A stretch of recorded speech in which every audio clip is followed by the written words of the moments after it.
नमस्कार, मैं हूं वीरेश सिंह। आईटीआई के टॉक शो में आपका स्वागत करता हूं। सीआईटीएस वाले, मेरी जो जवाबदारी थी वो जवाबदारी मैंने पूरी कर दिया, ठीक है ना। इस न्यूज़ को अभी मैंने नहीं दिखाया था क्योंकि ये न्यूज़ 25-26 तारीख को जबकि पूरी चीज़ें हो गई थी, है ना। आधिकारिक रूप से आना, जारी होना एक अलग चीज है, आधिकारिक रूप से आना अभी 2-3 दिन पहले ही आधिकारिक रूप से ये सारी चीजें हुई हैं।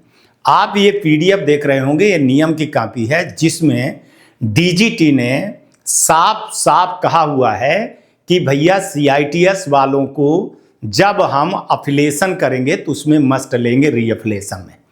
तो पहले आप ये देख लीजिए। तो चलिए डीजीटी के अफिलिएशन नाम्स 2025 को बड़े ध्यान से देख लीजिएगा, है ना, क्योंकि मैं जो करता हूं वो सबूत के साथ।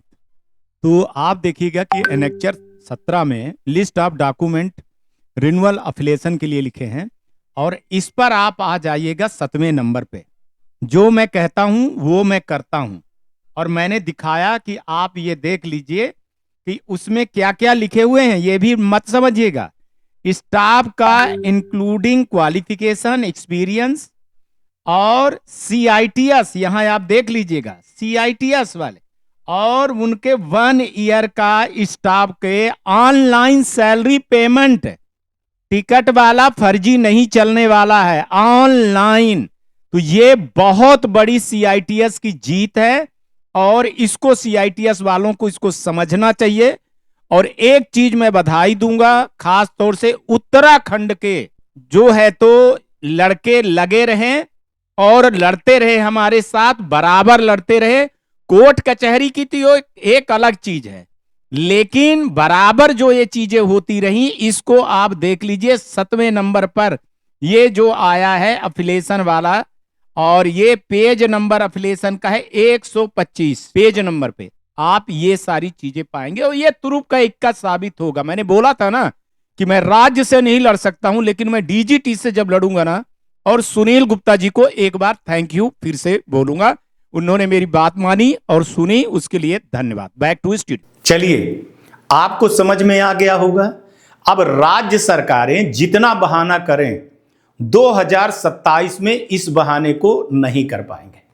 अब सीआईटीएस वालों को, चाहे प्राइवेट हो चाहे गवर्नमेंट हो, उन्हीं को डाला जाएगा। अगर सीआईटीएस कैंडिडेट नहीं आए तो बड़ी दिक्कत हो जाएगी। दूसरा, आपको ये एफिलिएशन नियम निकाल करके रख लीजिए, कोर्ट कचहरी सरकार में सब चीजों में ले आना चाहिए। इस पर लड़ाई हम बहुत दिन से लड़ रहे थे और मैंने बोला कि जिस लड़ाई के पीछे हम पड़ जाते हैं वो अंत तक ये सारी चीजें लेकर के आते हैं।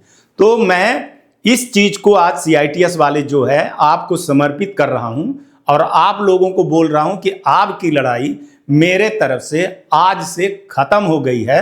अब प्राइवेट आईटीआई और गवर्नमेंट आईटीआई को झक मार करके सीआईटीएस की भर्ती करनी पड़ेगी।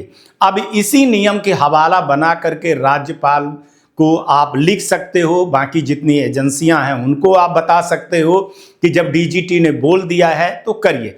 हालांकि ये रीअफिलिएशन प्रक्रिया अभी जो है तो थोड़ी धीरे चलेगी 2026 में, लेकिन 2027 की जुलाई आने के पहले पहले, एडमिशन के पहले पहले ये प्रक्रिया को पूरी की जाएगी। क्योंकि देश में 15,000 आईटीआई है, 15,000 आईटीआई का काम करने को इनको टाइम लगेगा, लेकिन ये देखा जाएगा कि इस बार ये जुलाई तक में कितना रीअफिलिएशन कर सकते हैं। उसके बाद ये सारी चीजें हो जाएंगी। लेकिन एक चीज बता दूं कि अभी से आईटीआई वालों को ये चीजें पता चल गई है कि अब सीआईटीएस भर्ती हमको अपने उसमें करने लगे।